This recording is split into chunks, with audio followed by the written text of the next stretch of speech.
Magandang umaga po sa lahat. My name is Rona a primary leader of Pastor Hedison and Pastora Luningning Lumasag. Today, I'm going to share about working well under pressure. I always remember this verse in Proverbs 24 verse 10 that says, "If you faint when under pressure, you have need of courage." I believe we have our own pressures in life.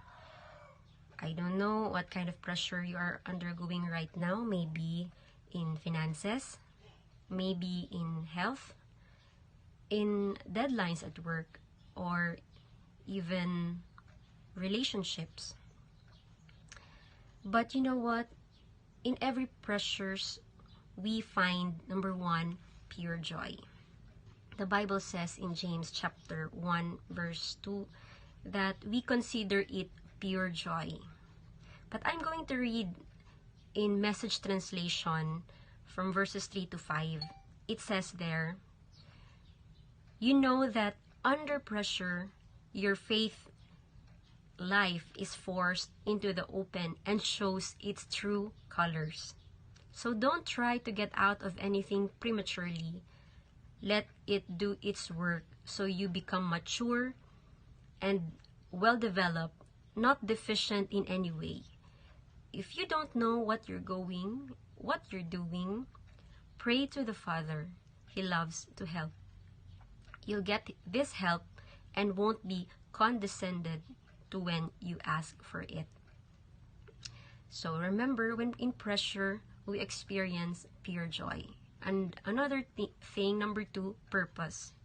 The Bible says in 2 Corinthians chapter 7 to 10, "We are like common clay jars that carry this glorious treasure within, so that this immeasurable power will be seen as God's, not ours.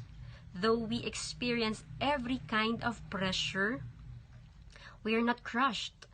At times we don't know what to do, but quitting is not an option." Say this to yourself: quitting is not my option. We are persecuted by others, but God has not forsaken us. We may be knocked down, but not out. We continually share in the death of Jesus in our own bodies, so that the resurrection life of Jesus will be revealed through our humanity. You know what? The purpose of pressure is to see Christ-likeness and the fullness of God in us. And lastly, number 3, potential. Pressure produces personal growth, confidence, and skill because we are under pressure. We tend to step up to challenges we would otherwise avoid. And when the pressure is unbearable, when we reach the limits of our strength, then we learn what God is capable of.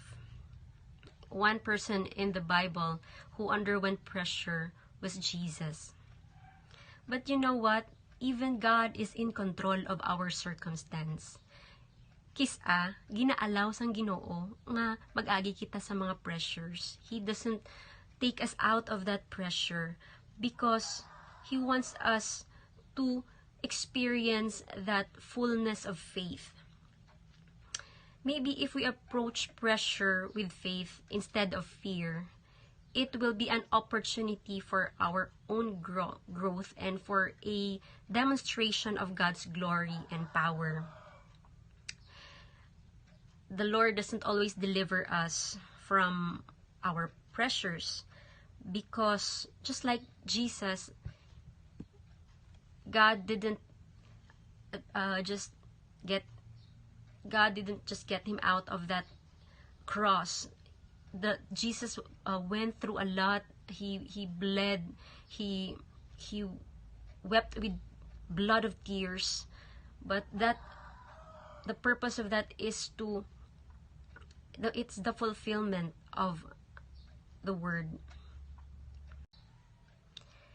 And lastly, in Ephesians chapter 3 verse 20, it says there, "Never doubt God's mighty power to work in you and accomplish all this.